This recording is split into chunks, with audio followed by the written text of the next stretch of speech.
ବିଜେଡିରୁ ନିର୍ବାଚନ ଜିତିଥିଲେ ବି ଦଳ ସହ ନଥିଲା ସନାଙ୍କ ମନ। ନବୀନକୁ ଅଣଦେଖା କରୁଥିଲେ, ବିଧାୟକ ଦଳ ବୈଠକକୁ ଯାଉନଥିଲେ। ନବୀନ ନୁହଁ, ମୋହନଙ୍କ ସହ ଥିବା ଖୋଲାଖୋଲି ଘୋଷଣା କରିଥିଲେ ସନା। ଦଳ ଛାଡ଼ିବାକୁ ଚାହୁଁଥିଲେ ବି ଦଳ ବଦଳ ଆଇନ ସାଜୁଥିଲା ବାଧା। ସସ୍ପେଣ୍ଡ କରି ସନାଙ୍କ ମନସ୍କାମନା ପୂରଣ କରିଦେଲେ ନବୀନ।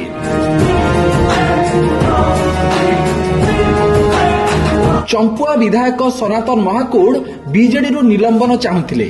ଥରେ କି ଦୁଇଥର ନୁହଁ, ଏକାଧିକ ଥର ଏହି କଥାକୁ ସେ ପରୋକ୍ଷ ଓ ପ୍ରତ୍ୟକ୍ଷ ଭାବେ ସ୍ପଷ୍ଟ ଭାବରେ କହିଥିଲେ।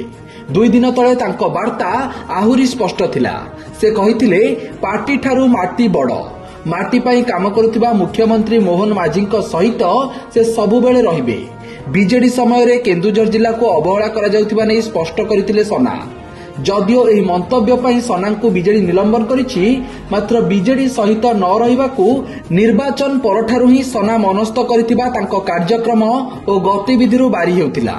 ସରକାର ପରିବର୍ତ୍ତନ ପରଠାରୁ ସନା ବିଜେଡିରେ ଭାବଗତ ଦୃଷ୍ଟିରୁ ସମ୍ପର୍କ ତୁଟାଇ ସାରିଥିଲେ। ଦଳ ସହ ସେ ଆଦୌ ନଥିଲେ। ବିଜେପିର ନିକଟତର ହେଉଥିଲେ ବି ସନାଙ୍କ ପାଇଁ ଅଡୁଆ ସାଜିଥିଲା ଦଳ ବଦଳ ଆଇନ। ବିଜେଡି ଛାଡ଼ିଥିଲେ ତାଙ୍କ ବିଧାୟକ ପଦବୀ ରଦ୍ଦ ହୋଇଯାଇଥାନ୍ତା। ତେଣୁ ନିଜେ ବିଜେଡି ଛାଡ଼ିବା ଅପେକ୍ଷା ଦଳ ତାଙ୍କୁ ନିଲମ୍ବିତ କରୁ ବୋଲି ସେ ଚାହୁଁଥିଲେ।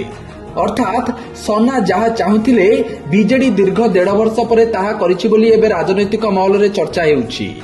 2024 ନିର୍ବାଚନରେ ସନାଙ୍କୁ ଶେଷ ମୁହୂର୍ତ୍ତରେ ବିଜେଡି ଟିକେଟ ଦେଇଥିଲା ଏବଂ ସେ ବିଜୟୀ ମଧ୍ୟ ହୋଇଥିଲେ।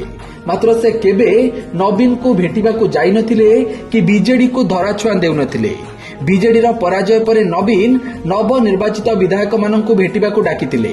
ନବୀନ ନିବାସରେ ଅନୁଷ୍ଠିତ ବୈଠକରେ ସନାଙ୍କୁ ଛାଡ଼ି ଦଳର ଅନ୍ୟ ସମସ୍ତ ବିଧାୟକ ଉପସ୍ଥିତ ଥିଲେ।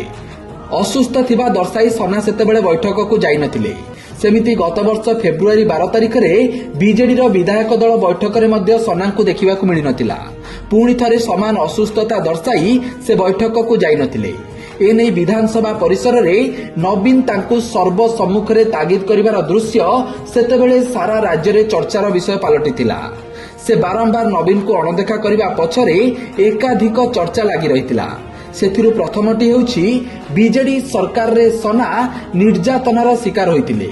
ସନାଙ୍କୁ ପୁଲିସ ଲଗାଇ ଧମକାଇବା ସହିତ ତାଙ୍କର ବ୍ୟାଙ୍କ ଜମା ଟଙ୍କାକୁ ଫ୍ରିଜ୍ କରିବା, ତାଙ୍କ ସମର୍ଥକଙ୍କୁ ବିଭିନ୍ନ ସମୟରେ ଗିରଫ କରାଇବା ଓ ମୁହଁ ଖୋଲିଲେ ଗିରଫ କରିବାକୁ ତୃତୀୟ ମହଲାର କିଛି ଅଧିକାରୀ ନିୟମିତ ଭାବେ ଧମକାଉଥିଲେ।